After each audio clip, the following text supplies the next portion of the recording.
आपकी सास पार्ट 2। अब तक आपने सुना कि कावेरी जी अपनी तीनों बेटियों ईशा, मोहिनी और सुहाना की शादी 3 घर जमाई लड़कों के साथ करवा देती है। उन्हें लगता है कि ये लड़के शायद घर का कामकाज संभालेंगे, लेकिन उनके तीनों घर जमाई बहुत आलसी थे। वो नौकरी भी नहीं करते थे और बाहर का काम भी नहीं। कावेरी जी ने अपनी बेटियों से कहा कि वो प्रेगनेंसी का बहाना बनाकर अपने पतियों को सबक सिखाए। अब सुनिए आगे। मम्मी, आपने जैसा कहा था हमने वैसा ही किया, लेकिन देखिए ना, विवेक का हाल तो वैसा का वैसा ही है। घर में ना सुबह का नाश्ता बनता है और ना खाना। नौकरी पर जाने की बात करूं तो खाने को दौड़ता है मुझे। हाँ मम्मी, मैंने भी सुमित को कितनी बार कहा कि अगर नौकरी नहीं करनी तो कोई छोटी सी दुकान ही खोल लो। घर का खर्चा कैसे चलेगा? देखो दोपहर के 12 बजने आए और जिनाब अभी तक सो रहे हैं। हाँ मम्मी, ईशा और सुहाना ठीक कहती हैं। अविनाश का भी यही हाल है। जब मैंने अपनी प्रेगनेंसी के बारे में कहा तो मुझसे कहने लगा, अरे दूसरी लड़कियां तो 9-9 महीने तक नौकरी करती है, बस डिलीवरी के टाइम छुट्टी लेती है। मोहिनी, तुम भी नौकरी करो। अब मुझे कहाँ नौकरी मिलेगी? मम्मी बताओ अब मैं क्या करूँ?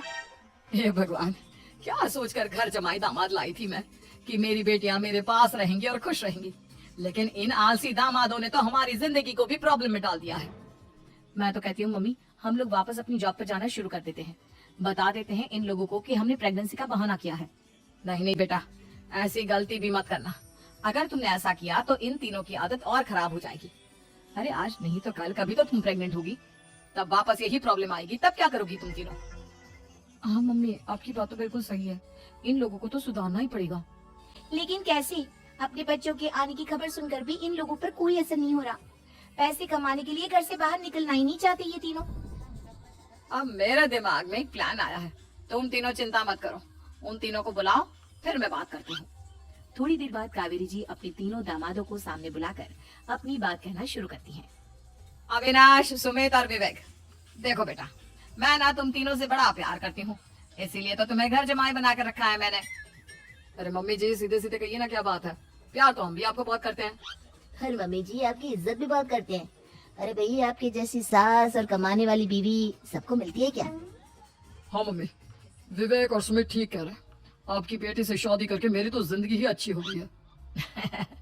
जानती हूँ मैं, और ये भी जानती हूँ कि तुम तीनों अपनी अपनी बीवियों से बहुत प्यार करते हो।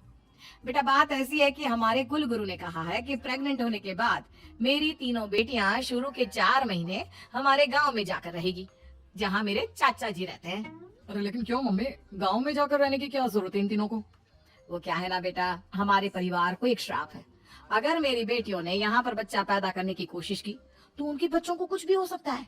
इसलिए अब से लेकर 4 महीने पूरे होने तक इन्हें गांव वाले घर में रहना पड़ेगा। हाँ तो इसमें प्रॉब्लम क्या है मम्मी जी? हम भी वहाँ जाकर रहेंगे, पिकनिक बनाएंगे। अरे भाई, बीवी जहाँ हम भी वहाँ। हाँ यार, आइडिया तो बहुत अच्छा है। शहर की जिंदगी में रह रहकर परेशान हो चुके हैं, अब कुछ दिन गांव में बिताएंगे। तुम लोग समझने की कोशिश क्यों नहीं करते? तुम में से कोई भी वहां नहीं जा सकता, और मैं यहाँ रहूंगी ना तुम तीनों के साथ। 4 महीने की तो बात है, उसके बाद ये तीनों ही लौट कर आ जाएंगी। ठीक है मम्मी जी, अब हमारे बच्चों का सवाल है तो ये तो करना ही पड़ेगा। कावेरी अपनी तीनों बेटियों को कुछ दिन के लिए घर से बाहर कहीं दूसरे शहर में रहने के लिए भेज देती है। कुछ दिनों के बाद, अरे मम्मी जी, बहुत दिन से पिज्जा नहीं खाया, मंगवाइए ना। क्या बताऊं बेटा, पहले तो बेटियां खर्चा दे देती थी क्योंकि उनकी नौकरी थी, लेकिन अब तो मेरे पास पैसे ही नहीं बचे। थोड़े बहुत पैसे हैं जो बच्चों की डिलीवरी में काम आएंगे। लेकिन मम्मी जी, आपकी बेटियों को वापस आने में तो अभी बहुत वक्त बाकी है।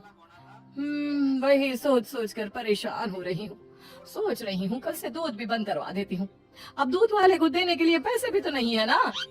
अरे नहीं नहीं मम्मी जी, अगर दूध भी बंद करवा दूंगी तो मुझे चाय कहाँ से मिलेगी? और चाय के बिना मैं तो मर ही जाऊंगा। क्या करूं बेटा, इसके अलावा हमारे पास कोई ऑप्शन नहीं है। मेरे पास पैसे ही नहीं बचे।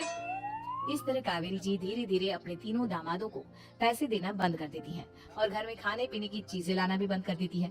अब वो तीनों पूरी तरह से परेशान होने लगे थे, और इसलिए एक दिन तीनों प्लान करके घर से बाहर निकलते हैं। और बाजार में जाने के बाद, यार, अच्छा खाना खाए हुए कितने दिन हो गए, पता नहीं कब अच्छा खाना मिलेगा। हमारी बीवियों के जाने के बाद तो हमारी हालत भिखारियों जैसी हो गई है यार। कुछ भी हो, मुझे तो आज पिज्जा खाना ही खाना है।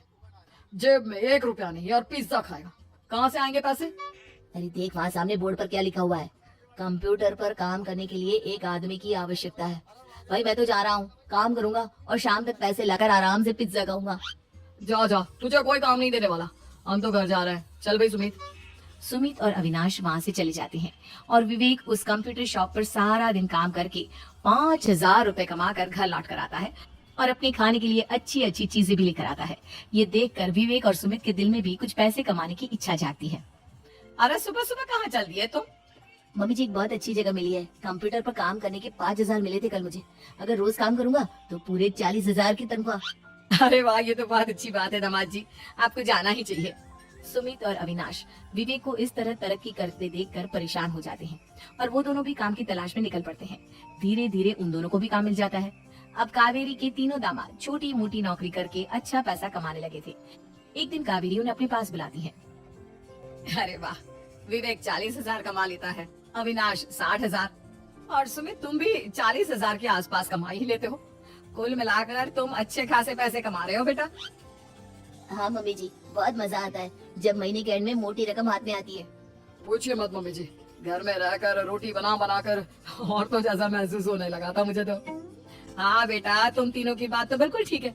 और जानते हो, अब तुम तीनों की पत्नियां भी वापस लौट कर आने वाली है। लेकिन मम्मी जी अभी तो उन्हें गए सिर्फ 2 महीने हुए हैं। आपने तो कहा था वो 4 महीने के बाद लौट कर आएंगी। ऐसा कुछ नहीं है बेटा, मैं सिर्फ तुम तीनों को सबक सिखाना चाहती थी कि आदमी घर में बैठकर बीवी की कमाई खाता हुआ अच्छा नहीं लगता। इस दुनिया में हर इंसान को मेहनत करनी चाहिए, काम करना चाहिए, चाहे वो औरत हो या आदमी, ताकि अपने परिवार को संभाल सके। कावेरी की बात सुनकर उन तीनों को अपनी गलती का एहसास होता है और कावेरी उन्हें सच बता देती है कि ईशा, सुहाना और मोहिनी शहर में ही कहीं दूसरी जगह रह रहे थे। शाम के वक्त उन तीनों की पत्नियां लौट कर आ जाती है और कावेरी जी का परिवार एक खुशहाल परिवार की तरह रहने लगता है।